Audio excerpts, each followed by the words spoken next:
여러분 안녕하십니까? 수요 잡담 시작하겠습니다. 일그러진 영웅 대 만들어진 영웅, 사울 다윗 평전, 이 책을 읽어가면서 설명하고 있습니다. 오늘은 제 1부 2장 사울을 왕으로 세우다, 제 2장 사울이 왕이 되는 이야기를 읽으면서 설명해 보겠습니다. 바로 시작합니다. 좀 내용이 많기 때문에 좀 부지런히 읽어야 될 것 같습니다. 사울을 왕으로 세우다. 사무엘상 8장 이야기로 이스라엘의 첫 왕 사울이 등장할 준비는 완료됐습니다. 먼저 사울의 집안이 소개됐습니다. 그는 베냐민 지파에 속한 유력한 사람인 기스의 아들입니다. 이게 사울은 그러니까 금수저까지는 모르겠지만 꽤 유력한 집안의 아들입니다. 그러니까 어디 하나 빠질 게 없는 그런 사람이었죠. 설화자는 기스의 조상을 4대까지 소개함으로써 집안의 유력함을 간접적으로 보여줍니다. 9장 1절에 나와 있는데, 이렇게 이 패밀리 집안 족보를 4대까지 소개한 사람이 또 있죠. 그건 이제 여리고성 전투에서 이 왕이 되기 전에, 그러니까 가나안 땅을 정복하던 시기에 여리고성을 정복했을 때 아간이란 자가 이제 전리품 일부를 빼돌렸지 않습니까? 그래서 아이성 전투에서 패하죠. 그것 때문에 패합니다. 그러니까 헤렘의 명령을 어긴 아간 때문에 아이성 전투에서 패하는데, 그 아간이 4대까지 소개돼요. 아간의 집안이, 족보가 4대까지 소개됩니다. 근데 그 아간은 좋지 않은 사람이에요. 악인입니다. 그런데 사울도 이 4대까지 소개됐어요. 그러니까 사울은 그런 사람은 아니죠. 아간과 비교하는 건 사울이 억울합니다. 아간과 비교되면, 물론 사울이 결국은 왕위에서 내쳐지고 다윗이 그의 자리를 대신 차지하고 비참하게 전쟁에 나가서 죽어요. 그러니까 사무엘서가 사울에 대해서 내린 평가는 우호적이 아닙니다. 비우호적이에요. 그렇긴 하지만 그가 아간과 비견될 만한 그런 악인은 아닙니다. 근데 아간도 4대까지 소개되고 또 사울도 4대까지 소개되고, 그럼 이런 예가 또 없어요. 다른 사람은 이런 경우가 없습니다. 아무리 위대한 사람이라도 이렇게 4대까지 소개되는 경우가 없는데, 이 두 사람이 거기에 속합니다. 그가 잘생겼고 키도 사람들 어깨 위만큼은 더 컸다고 외모도 부각시킵니다. 이게 구약 성서는 사람의 외모를 이렇게 묘사하는 경우가 별로 없습니다. 그래서 어떻게 생겼는지 잘 몰라. 우리가 심지어는 예수님이 어떻게 생겼는지도 잘 모르잖아요. 근데 몇 마디로 이렇게 얘기하는 경우도 있죠. 예를 들어 다윗은 홍안이었다. 얼굴색이 붉었다는 얘기입니다. 이게 상징하는 바가 있어요. 사울은 키가 컸다 그랬어요. 이것도 상징하는 바가 있습니다. 이건 분명히 긍정적인 면을 부각시킨 겁니다. 키가 컸다는 얘기는 그 외모도 그렇게 부각되고 있는 거죠. 잘생긴 겁니다. 사울은 요즘 말로 하면 잘생긴 금수저였다는 것입니다. 뭐 금수저라고 쓰긴 썼지만 글쎄 금수저까지 갈지는 모르겠습니다. 어쨌든 유력한 집안 출신이었죠. 사울은 킹메이커 사무엘을 이렇게 만났습니다. 사울이 사무엘과 만나는 이야기가 이어집니다. 사울은 아버지에게서 잃어버린 암나귀 한 마리를 찾아오라는 과제를 받아 종 한 명을 데리고 방방곡곡을 찾아다녔지만 나귀를 찾지 못합니다. 나귀를 찾아오라는 말을 들었어요. 아버지한테. 너 나귀 찾아와라. 잃어버린 나귀를 찾아와라. 그래서 그 나귀를 찾으러 온갖 곳을 돌아다녔는데 찾지 못했다는 거죠. 이들이 숲이란 곳에 이르자 지명입니다. 사울은 종에게 그만 돌아가자고 했어요. 이건 이제 포기하고 돌아가자 이렇게 얘기했는데, 종은 또 그곳에 하느님이 사람이 한 사람 사는데 그 사람한테 가서 물어보자 하고 제안합니다. 사울은 그에게 줄 예물이 없다며 소극적으로 나오자. 이런 그냥 지나가는 것처럼 쓰여 있는 얘기잖아요. 자, 종이 우리 하느님의 사람으로 알려져 있는 어떤 하나님의 사람이 호칭인지 직책인지 뭔지 모르겠는데 어쨌든 그렇게 알려져 있는 사람입니다. 그러니까 좋은 사람이고 위대한 사람이죠. 특별한 능력을 가지고 있는 사람인 거죠. 그런 사람한테 가서 물어봅시다 그랬더니 사울이 뭐라고 얘기하냐면 그 사람한테 줄 사례가 없다 이겁니다. 그러니까 어떤 하나님의 사람도 사례를 받고 요즘 말하면 복채를 받고 점을 쳐줬다는 얘기입니다. 좀 의외죠. 이런 얘기들이 많이 나와요. 점치는 얘기가 나옵니다. 점치지 말라 그랬어요. 신명기 보면 분명히 점치지 말라 그랬는데 이스라엘 사람들 보러 점치지 말라 그랬는데 그거는 야훼의 그 섬기는 방법이 아니다. 그거는. 근데 점을 치는 얘기가 나오고 야훼가 점을 치라고 한 적도 있어요. 그러니까 좀 앞뒤가 좀 안 맞는 거죠. 이렇게 일관성이 반드시 있지는 않습니다. 사울이 그에게 줄 예물이 없다며 소극적으로 나오자 종은 자기 돈을 내놓기까지 했다는 거예요. 이게 주인의 체면이 뭡니까 이게. 주인은 돈이 없고 종이 돈을 가지고 있는데 돈이 없다 그러니까 종이 제 돈을 쓰십시오. 뭐 빌려준다는 얘기겠죠. 그러니까 이 종은 사울과 동행한 종은 그 하나님의 사람, 이 사람이 사무엘입니다. 하나님의 사람에 대한 신뢰가 돈독한 거죠. 자기 돈까지 써가면서 그에게 가서 물어보자 그런 겁니다. 사울보다 종이 더 적극적인 모습을 보였다. 그렇습니다. 이들은 하나님의 사람이 사는 성읍으로 가서 약간의 우여곡절을 겪은 끝에 하나님의 사람을 만났습니다. 그가 바로 사무엘입니다. 한편 사무엘에겐 또 어떤 일이 일어났냐면은 하루 전에 야훼로부터 다음날 사울을 만나게 되면 그에게 기름을 부어 그를 이스라엘의 영도자로 세우라는 명령을 받습니다. 이 영도자라는 말은 히브리 말은 나기드예요. 나기드. 멜렉 왕은 아닙니다. 지도자, 영도자, 뭐 리더 이런 뜻이에요. 뭐 사령관 이런 뜻도 있고 나기드라는 말이 그런 뜻인데 야훼는 지금 사울에게 기름을 부어서 그를 나기드로 세워라 이런 명령을 받은 겁니다. 아직 왕까지는 안 갔어요. 야훼의 백성을 블레셋 사람의 손에서 구해낼 사람이 바로 사울이라면서 그를 나기드로 세우라는 명령을 사무엘에게 내립니다. 자, 이런 이야기가 성서에 나오니까 뭐 그럴듯해 보이지만 사실 옛날 이야기 같은 이야기잖아요. 그러니까 통속적인 그런 우화 같은 얘기잖아요. 자, 종이 하나님의 사람이 여기 근처에 산다는데 그 사람한테 가서 물어봅시다. 뭘 물어봐요? 나귀가 어디 있는지 물어보자는 거 아닙니까?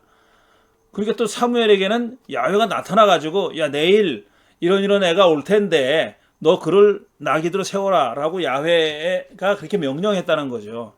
그러니까 성경에 나오지만 않았더라면 이거 그냥 흥미롭게 읽는 그런 아니면은 또 이렇게 깔볼 수 있는 그런 얘기입니다. 그런 수준의 얘기예요.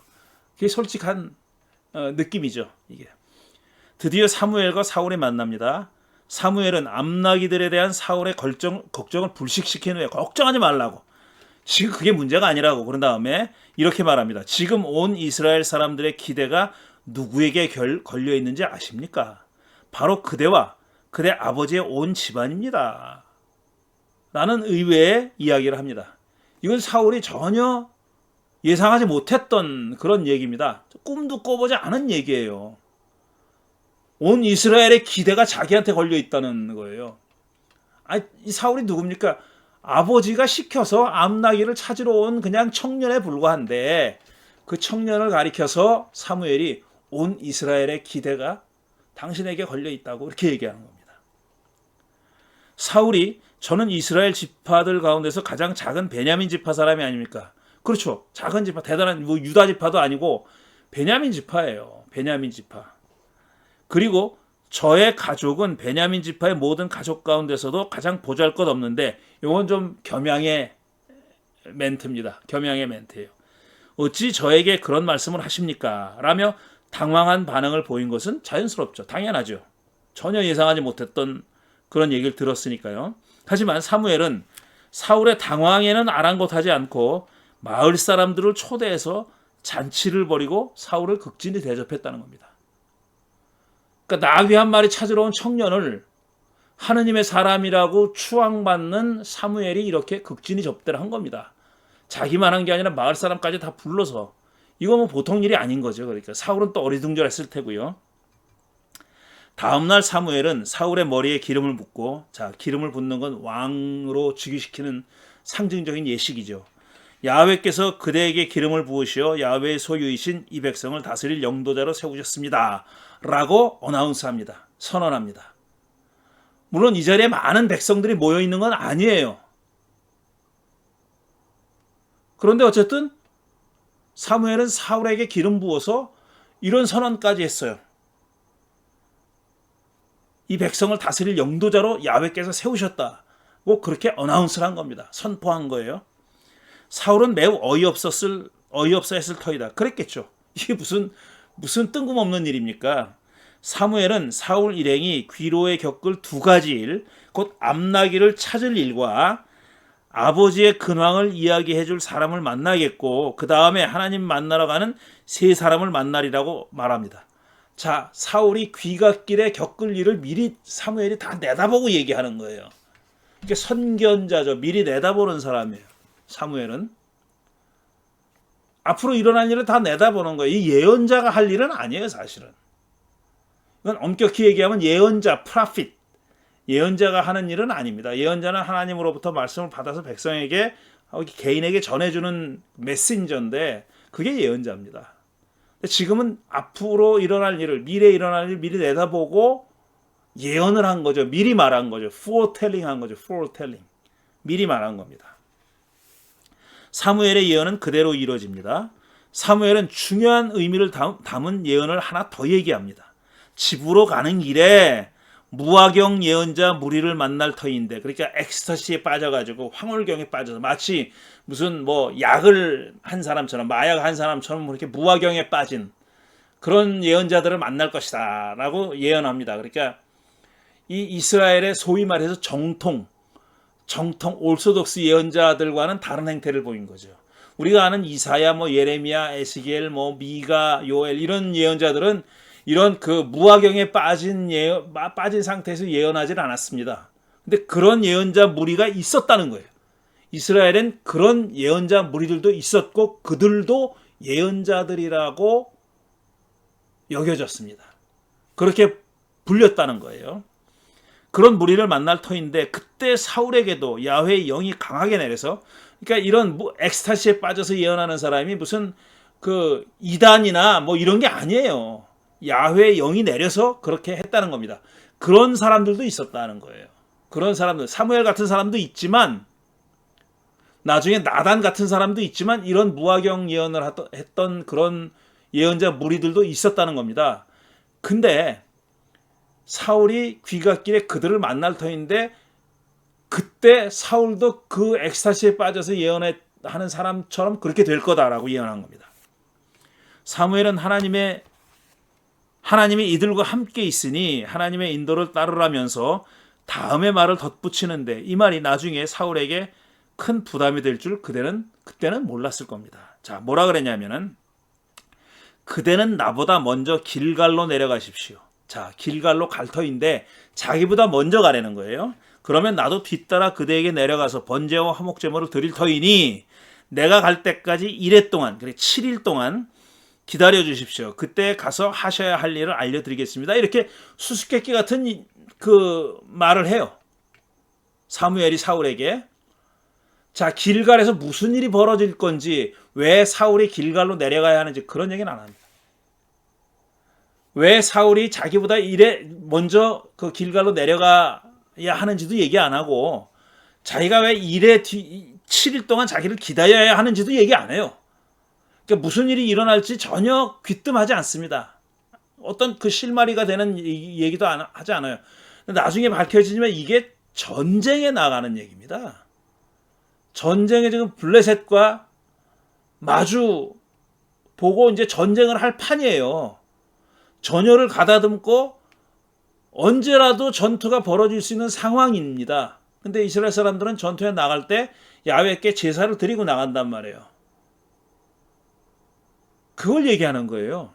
근데 지금 이 예언을 했을 때는, 지금 이 말을 했을 때는 뭐 전쟁, 블레셋 뭐 이런 얘기 전혀 안 합니다. 제사 이런 얘기 전혀 안 하고 그냥 자기보다 먼저 가서 기다려라. 7일 동안 기다려라. 이렇게만 얘기한 겁니다. 자, 모든 일이 사무엘의 말대로 일어났습니다. 사람들은 사울이 황홀경에 빠져 예언하는 광경을 보고 기스의 아들에게 무슨 일이 일어났는가, 사울이 예언자가 되었는가라고 말하면서 의아해했다는 겁니다.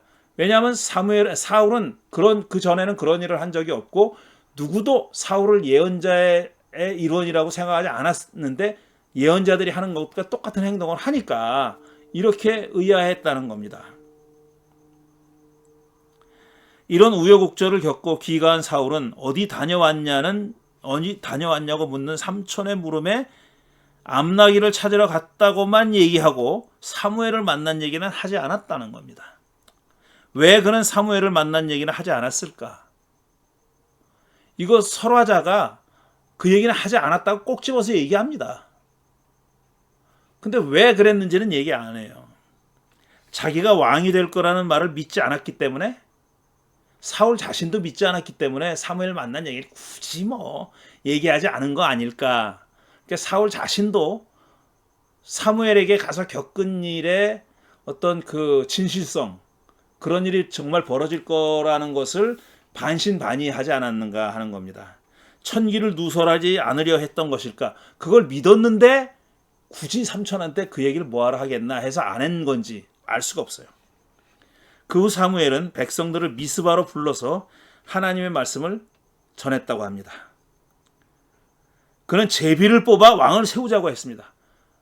왕을 달라고 했잖아요. 왕을 달라고. 왕이 필요하다고. 저 앞장에서 우리가 읽었죠. 그 얘기를. 그러니까 이제 드디어 그 말을 들어주라 그랬잖아요. 야훼가. 네가 싫어서 그런 게 아니라 내가 싫다 그러는 거다. 라면서 백성들의 원을 들어줘라 그랬죠. 요청을 들어줘라 그랬죠. 그 들어주는 얘기를 하는 겁니다. 그는 제비를 뽑아 왕을 세우자고 했습니다. 백성들의 요구를 드디어 받아들인 것입니다. 제비는 넓은 범위에서 시작해서 차차 좁아지더니 결국 사울이 뽑혔어요. 지파에서 집안으로 내려가다가 이제 사울이 뽑혔어요. 그런데 그는 짐짝 사이에 숨어 있다가 사람들 손에 끌려 나왔다는 겁니다. 그러니까 사울은 왜 숨었겠어요?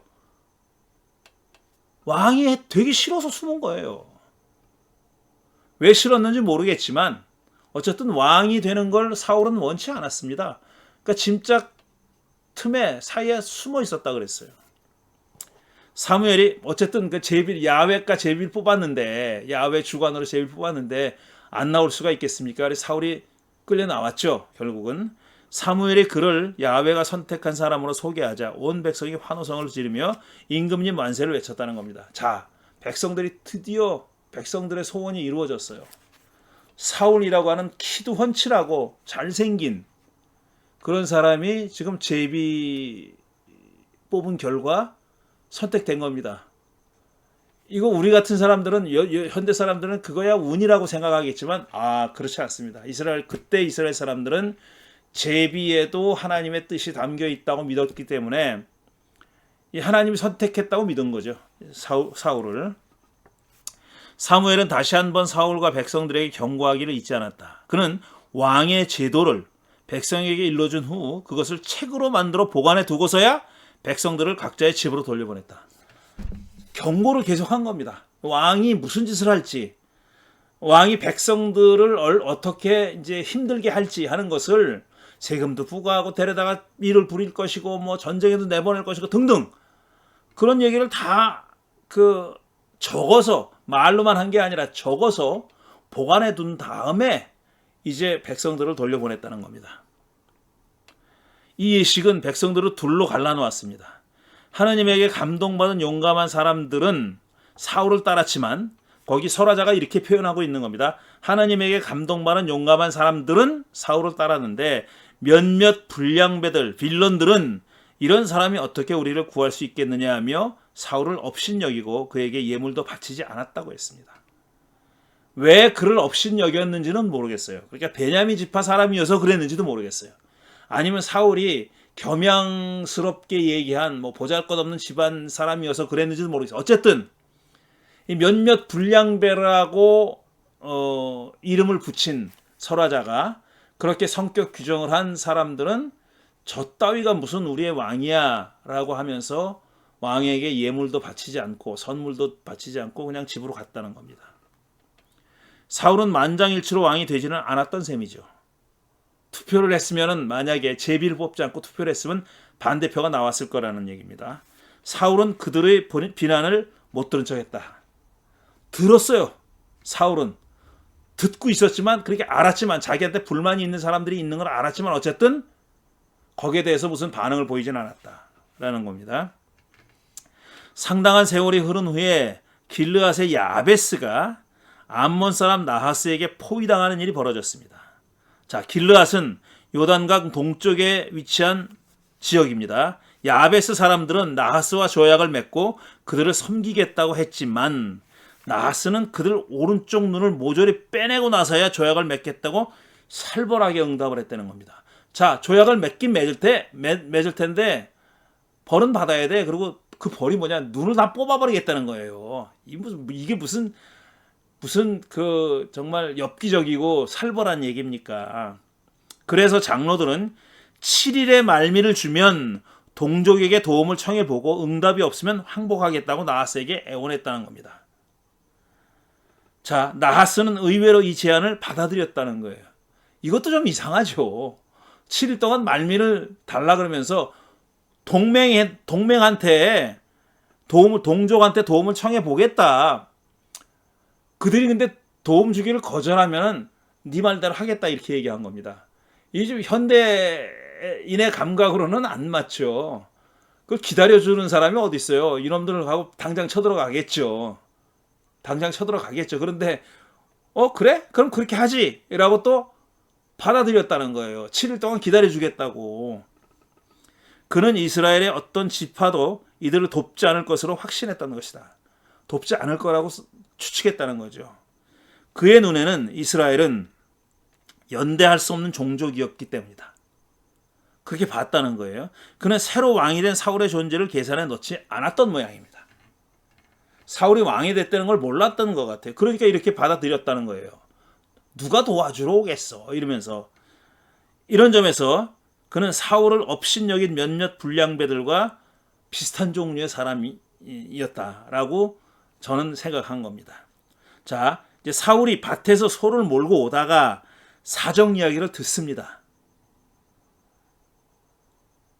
길르앗 야베스 사람들이 이런 일을 겪고 있다, 이런 위기에 놓였다라는 말을 들어요. 그래서 동족이 위기에 처해 있다는 말을 듣고 하느님의 영이 그에게 세차게 내리니 그가 무섭게 분노를 터뜨렸다는 겁니다. 이런 나쁜 놈들 그러면서 암몬 사람이 나하스에 대해서 분통을 터뜨렸다는 거예요. 아니 이놈이 어디 우리 동족한테 이런 짓을 해? 라면서 분기탱천하여 그는 소 2마리를 잡아서 토막을 낸 후에 그것을 전령들에게 주면서 동족 전체에게 이런 메시지를 보내. 누구든지 사울과 사무엘을 따라 나서지 않으면 그 집의 소들도 이런 꼴을 당할 것이다 라고 말했다는 겁니다. 자, 사울과 사무엘이라 그랬어요. 그러니까 사울이 지금 새로 왕이 됐지 않습니까? 이렇게 아직 정통성이 부족해요. 그러니까 사무엘까지 끌어들인 거예요. 누구든지 사울과 사무엘을 따라 나서지 않으면, 사무엘에게 뭐 물어보지 않았잖아요. 근데 그 앞에 사무엘이 한 말은 있죠. 7일 동안 길갈로 가서 7일 동안 날 기다려달라고 얘기했잖아요. 그러니까 아마 그걸 근거로 해가지고 사무엘을 끌어들인 모양이에요. 누구든지 사울과 사무엘을 따라 나서지 않으면 그 집의 소들도 이런 꼴을 당하게 될 것이다 라고 말했다는 거예요. 그래서 온 백성이 모두 하나같이 그를 따라 나서서 암몬 사람들과 전투를 벌여서 승리했다는 겁니다. 그 후에 백성들이 사무엘에게 사울을 반대했던 자들을 죽이자고 주장해요. 그렇죠. 숙청하자고, 죽여버리자고.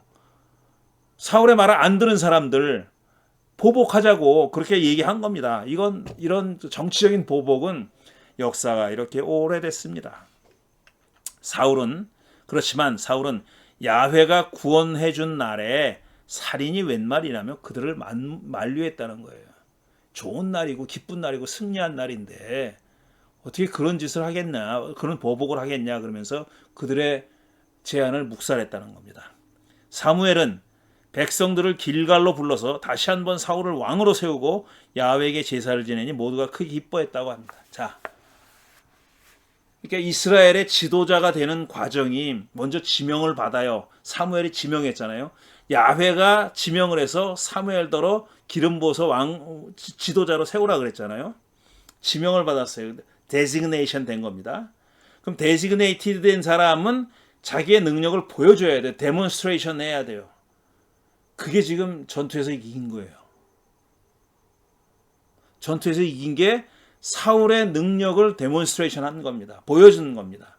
그러자 마지막으로 컨퍼메이션 하는 과정이, 인증하는 과정이 뒤따릅니다. 그래서 지금 인증하는 길갈에서 사울이 왕으로 된 인증식을 가진 겁니다. 야훼에게 제사를 지내니 모두가 크게 기뻐했다는 거죠. 자, 참고자료. 샤울바라는 사람이 있어요. 샤울바는 사울이 자기를 반대했던 자들을 죽이는 걸 금했다는 얘기를 권력이 사무엘에게서 사울로 넘어갔음을 보여주는 얘기로 읽는다. 그들을 벌하지 말자라는 조처는 사무엘과 상의하지 않고 내려졌잖아요. 사울이 자기 마음대로 내렸잖아요. 그렇죠?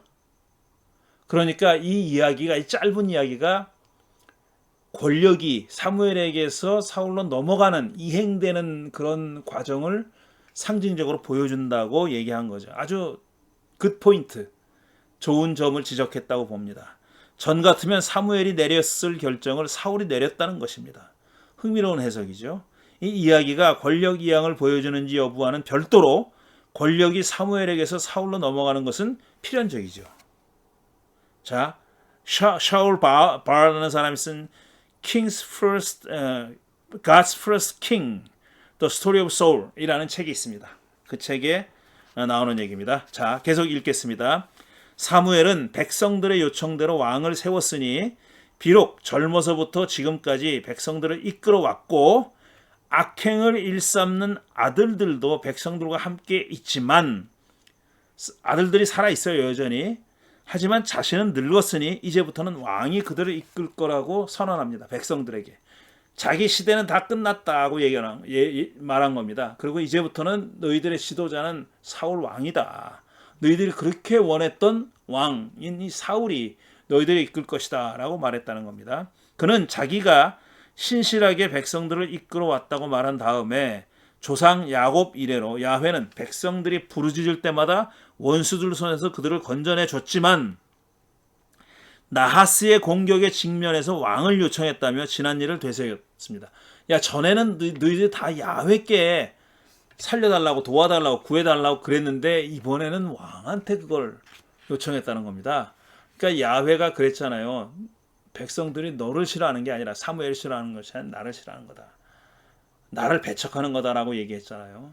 사무엘이 그 얘기를 반복한 겁니다. 그 다음에 그는 사울을 왕으로 백성들 앞에 세우면서 이렇게 선언합니다. 만일 당신들이 야훼를 두려워하여 그분만을 섬기며 그분에게 순종하여 야훼의 명령을 거역하지 않으면 당신들이나 당신들을 다스리는 왕이 다 같이 야훼 하나님을 따라 산다면 모든 일이 잘 될 것입니다. 자, 그러니까 백성들도 야훼를 버리지 말고 거역하지 말고 따라야 하고 왕도 그렇게 해야 된다는 겁니다. 백성들처럼 야훼를 거역하지 말고 야훼의 말씀에 순종하고 따른다면 모든 일이 잘 될 거다. 만사 형통할 거다. 이겁니다. 이게 백성들과 왕을 구분하고 있어요. 백성들에 대한 얘기도 하고 왕에 대한 얘기도 따로 합니다. 이게 점점 그러니까 주변 종족들을 닮아가는 거예요. 이게. 그 이전에는 물론 왕도 없었지만 백성들과 지도자가 혼연일체, 일심동체였었어요. 이걸 둘이 구분하지는 않습니다. 그런데 지금 여기서부터 이미 구분하고 있어요. 백성들도 야훼를 따라야 하고 왕도 따라야 한다. 이렇게 구분해서 얘기하는 겁니다. 이게 의미가 있는 서술법입니다. 그러나 야훼께 순종하지 않고 야훼의 명령을 거역한다면 야훼께서 손을 들어 조상들을 치신 것처럼 당신들을 쳐서 멸망시킬 것입니다. 이렇게 말합니다. 다시 한번 경고한 거죠. 사무엘이 왕을 달라고 하는 백성들의 요청이 받아들여져서 왕이 세워짐에 따라서 초래될 그런 일들, 염려스러운, 걱정스러운 일들에 대해서 반복해서 계속 경고하고 있습니다. 왕을 달라는 요청을 내치지는 못했지만 그거를 포기하게 만들지는 못했지만 그래서 허용했지만 그에 따를 일들, 그에 따라올 일들에 대해서 경고하는 것은 계속 반복했던 겁니다. 여기에는 전형적인 신명기 사가의 견해가 반영되어 있습니다. 순종하면 만사영동할 것이다. 이게 신명기 신학이거든요. 그는 앞으로도 야훼를 잘 섬기라고 권면하면서 자기도 백성들이 가장 선하고 가장 바른 길로 가도록 가르치겠다고 약속합니다. 백성들에게도 요구하고 자기도 약속을 한 겁니다. 다짐을 한 겁니다. 나도 최선을 다하겠다고. 그는 늙었지만 지도자로서의 의욕과 에너지가 대단했습니다. 자, 보세요. 물러나는 사람은 그냥 경고하고 물러나면 돼요.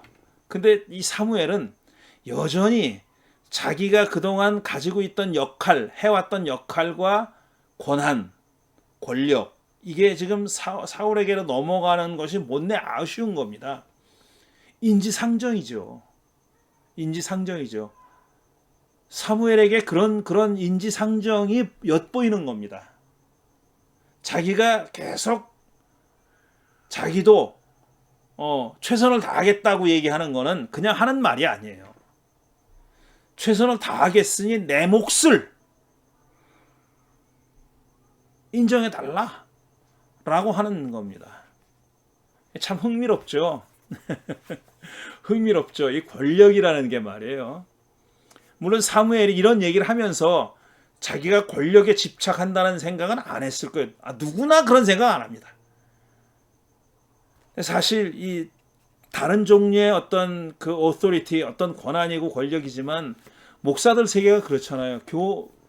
교회 분쟁이 일어나면은요, 뭐 유형이 뻔합니다.